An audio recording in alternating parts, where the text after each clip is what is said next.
Hola amigos del canal Marzán el Libre.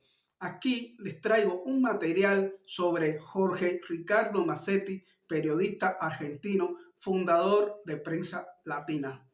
Esta agencia noticiosa que ha estado durante todos estos 65 años al servicio de la dictadura, mintiendo, haciendo propaganda, proselitismo a favor de la dictadura cubana.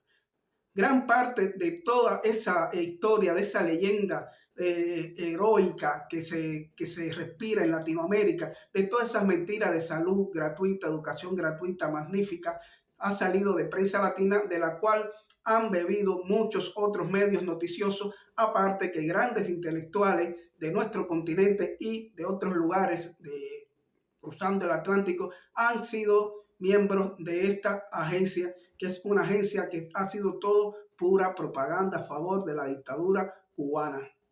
Aquí verán que tuvieron la oportunidad de denunciar la invasión de Bahía de Cochinos y no lo hicieron porque a Castro le hacía falta y era útil tener una invasión que ya tenían controlada desde antes de salir desde Guatemala, que fue donde salió, y aclarar que la invasión no era de norteamericanos, sino de cubanos anticomunistas que iban a tratar de rescatar la patria del mal comunismo que estaba ya entronizado en el país. Esto era en abril de 1961. No voy a ahondar mucho porque en el material se habla del tema a que me refiero. Así, espero que les guste este material y como siempre digo, patria, libertad y vida. Viva la libertad, abajo el comunismo. Jorge José Ricardo Mazzetti, periodista y guerrillero argentino. Era peronista, pero se desencantó del peronismo cuando en 1947 sus legisladores ratificaron el Acta de Chapultepec con la oposición de los radicales y se tornó opositor cuando grupos peronistas quemaron iglesias el 16 de mayo de 1955.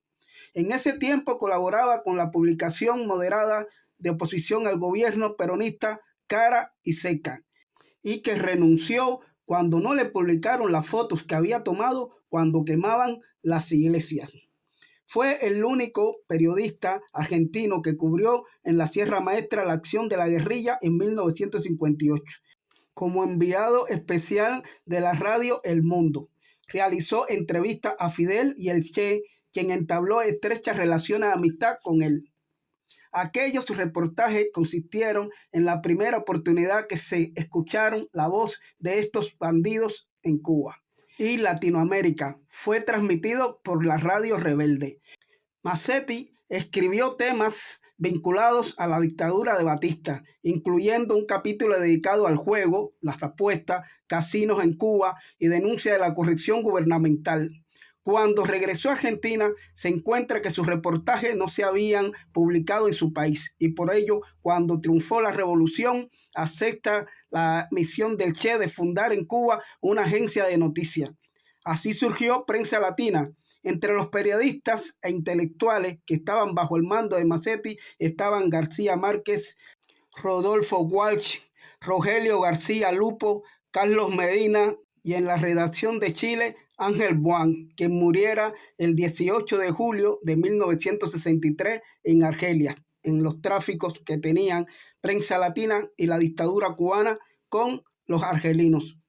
También colaboraron con Prensa Latina Jean-Paul Sartre, Waldo Franks, Charles Rice Mills, entre otros. En 1960, Walsh interceptó por accidente y logró desencriptar con solo la ayuda de un manual de criptografía las comunicaciones secretas entre la agencia y los agentes en Guatemala sobre los preparativos para la invasión de Bahía de Cochinos. Quería hacer una gran nota de prensa, pero la dictadura se negó y dejó que siguiera el curso de los acontecimientos. Mazzetti quería ir a espiar el campamento y también se le negó. En febrero de 1961, Walsh, sin conocimiento de la dictadura, envió un extenso reportaje a la revista Che de Buenos Aires, revelando la correspondencia del embajador de Estados Unidos en Guatemala, aunque no mencionaba los campos de entrenamiento. Mazzetti renunció el 17 de marzo de 1961 a pocos días de la invasión de Bahía de Cochinos. Antes de la renuncia, el gobierno había intervenido la agencia y Walsh debió renunciar también. El 15 de abril de 1961 son los bombarderos aéreos y Masetti es reintegrado al cargo. Y luego del fracaso de la invasión es conminado a renunciar nuevamente. El 10 de mayo de 1961 se queda viviendo en la isla, pero sin trabajo y ningún cargo gubernamental. En octubre de 1961, Fidel lo envió en una labor de contacto con el Frente de Liberación Nacional argelino para preguntar de qué forma podía ayudarlos.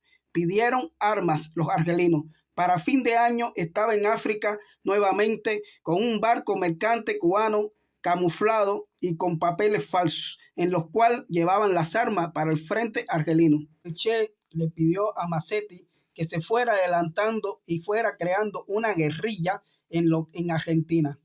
Para esta misión partió en mayo de 1962 4 argentinos y 2 cubanos, Hermes Peña y Colomé Ibarra, el Furri, y viajaron con 2 diplomáticos cubanos para que no les revisaran los equipajes. La guerrilla de Masetti fracasó totalmente, que se hacía llamar comandante segundo, a la espera de que llegara el Che Guevara, que sería comandante primero.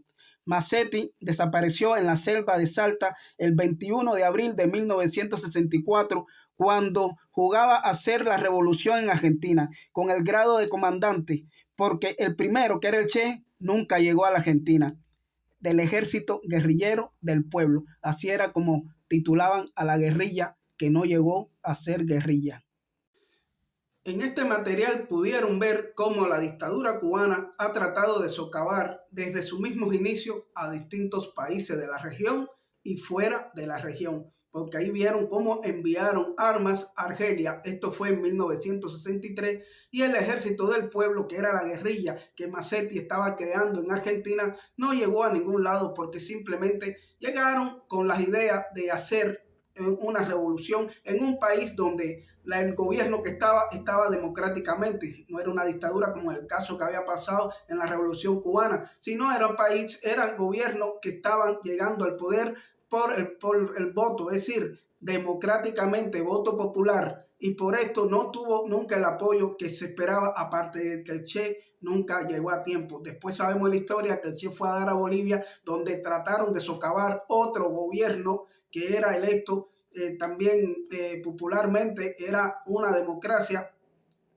la de Bolivia, y esto ocurrió que entonces el Che perdió su vida, que fue un mal guerrillero. Si usted se pone a analizar bien qué fue lo que hizo el Che entre las guerrillas de la sierra, el Congo y la de Bolivia, fue un mal guerrillero, porque en la sierra lo único que se dedicó fue a fusilar. Espero que hayan disfrutado este material. Si te gusta este tipo de contenido, no te olvides de suscribirte, activar la campanita, dejanos tu like y viva la libertad.